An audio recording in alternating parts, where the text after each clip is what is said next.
Abhinash Sir Competition Classes YouTube channel. Please like, share and subscribe. This video is very important for the examination. Question number 13। एक दुकानदार को 150 button बेचने पर 25 button के विक्रय मूल्य के बराबर लाभ होता है, तो उसका लाभ प्रतिशत कितना है। अब लाभ कितना दिया है, लाभ कितना दिया है, तो लाभ दिया है 25 बटन। लाभ कितना दिया है, लाभ दिया है 25 बटन। लाभ 25 बटन दिया है।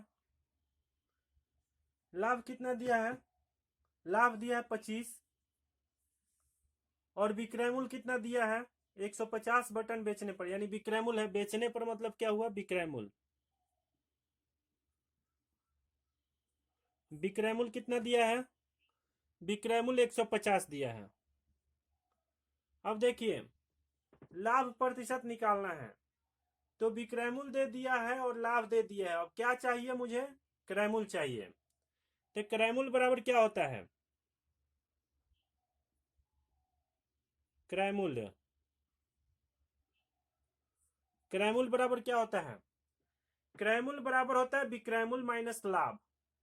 विक्रय मूल्य जब 150 है और लाभ 25 है, तो क्रय मूल्य कितना हो जाएगा, 150 में से 25 को घटाएंगे 125, क्रय मूल्य कितना हो जाएगा 125। अब लाभ प्रतिशत निकालना है, क्या निकालना है, लाभ प्रतिशत।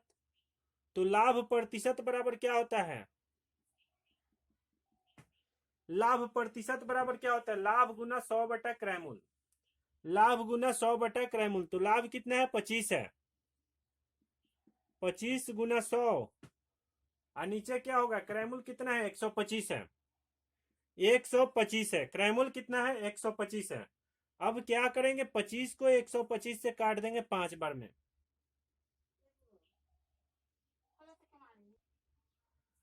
तो देखिए क्या हुआ, लाभ परसेंट पर लाभ गुना 100 बटे क्रय मूल्य। 25 से 125 को काट दिए 5 बार में, फिर 5 से 100 को काटेंगे 20 बार में।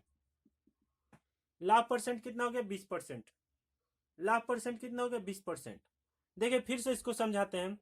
एक दुकानदार जो है, एक दुकानदार को 150 रुपया 150 बटन बेचने पर जिसमें कह दे उसको विक्रय मूल्य मानेंगे, तब विक्रय मूल्य बराबर 150 हो जाएगा। और कितना उसको प्रॉफिट हो रहा है, कितना लाभ हो रहा है, 25 बटन के बराबर लाभ हो रहा है, तो 25 जो है यह अब लाभ हो जाएगा। अब क्रय मूल्य बराबर क्या होता है, विक्रय मूल्य माइनस लाभ। 150 में से 25 को घटा दिए 125 हो गया। अब लाभ परसेंट पर लाभ गुना 100 बटा क्रय मूल्य, 25 गुना 100 और क्रय मूल्य कितना हो जाएगा 125 नीचे, फिर इसको काट दिया 25 का टेबल से काट लीजिएगा, कितना हो जाएगा आंसर 20%। 14 नंबर प्रश्न है, 34 पुस्तकें बेचने पर एक दुकानदार को 6 पुस्तकों के विक्रय मूल्य के बराबर हानि होती है, तो उसका हानि प्रतिशत क्या है, यही निकालना है। तो देखिए 34 पुस्तकें बेचने पर, यानी विक्रय मूल्य दिया है, क्या दिया है, विक्रय मूल्य दिया है। विक्रय मूल्य कितना दिया है 34 दिया है। विक्रय मूल्य कितना दिया है 34 दिया है और 6 पुस्तकों के विक्रय मूल्य के बराबर हानि होती है, तो हानि कितना दिया है, हानि 6 दिया है। हानि कितना दिया है 6 दिया है। अब देखिए जब विक्रय मूल्य दिया है और हानि दिया है, तो क्रय मूल्य निकाल लेंगे। क्रय मूल्य बराबर कितना हो जाएगा,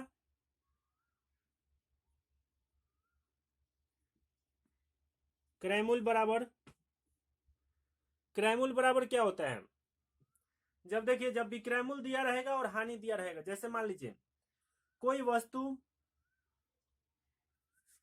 इसी को माने 34 रुपया विक्रय मूल्य है और हानि कितना है 6 रुपया है, यानी उस वस्तु को मान लीजिए कोई कहता है कि 34 रुपया में हम वस्तु बेचते हैं और मुझे 6 रुपया की हानि होती है, तो इसका मतलब क्या हुआ कि उसका क्रय मूल्य कितना था 40 रुपया था, तब ना उसको 6 की हानि हुई है। तो क्रय मूल्य बराबर क्या होगा, विक्रय मूल्य प्लस हानि। क्रय मूल्य बराबर विक्रय मूल्य प्लस हानि, तो 34 प्लस 6 कितना हो जाएगा 40। 34 प्लस 6 कितना होगा 40। अब देखिए अब क्या निकालना है, करा उसका हानि प्रतिशत। तो हानि प्रतिशत बराबर क्या होता है, हानि प्रतिशत बराबर हानि गुना 100 बटा क्रयमूल। हानि गुना 100 बटा क्रयमूल, हानि कितना हुआ 40 का, 40 गुना 100, 40 गुना 100, क्रयमूल कितना है, सॉरी हानि कितना हुआ 6 का हानि हुआ है, हानि 6 का हुआ है। अब 6 गुना 100, क्रयमूल कितना है 40। एक शून्य से एक शून्य को काट दिए, 2 दूना 4 और फिर 2 पचे 10, 2 का 2 और 2 तिया 6, तो कितना हो जाएगा 3 गुना 5, 3 पचे 15%। हानि परसेंट कितना हो गया 15%। समझ में आ गया, हानि प्रतिशत हानि गुना 100 बटा क्रयमूल। उम्मीद है कि समझ में आ गया होगा। 15 नंबर प्रश्न है, एक दुकानदार त्रुटिपूर्ण तराजू का प्रयोग करके सामान खरीदने में 10% का धोखा करता है। धोखा करता है तो इसका मतलब उसे हानि नहीं हो रही, उसे लाभ हो रहा है। धोखा करता है इसका मतलब उसे लाभ हो रहा है। तो एक तो इधर 10% खरीदने में लाभ प्राप्त कर लिया और बेचने में 10% का लाभ प्राप्त कर लिया, तो उसका कुल लाभ परसेंट कितना हुआ यही निकालना है। तो देखिए लाभ प्रतिशत उसका क्या है 10% और फिर 10%। जब देखिए जब भी इस तरह का प्रश्न हो इसको ट्रिकली बनाएंगे, इसको ट्रिकली बनाएंगे। मेथड से अगर बनाएंगे तो ज्यादा समय लग जाएगा, और ज्यादा समय लगेगा तो निश्चित है कि एग्जाम हॉल में क्वेश्चन छूटेगा ही छूटेगा। तो इसलिए इसको ट्रिकली मेथड से बनाएंगे। अब देखिए क्या करेंगे, इसको लाभ प्राप्त हुआ है, लाभ मतलब उसको प्लस हो रहा है, हानि मतलब माइनस। याद रखिए लाभ मतलब प्लस और हानि मतलब माइनस। तो देखिए इसका लाभ प्रतिशत बराबर क्या हो जाएगा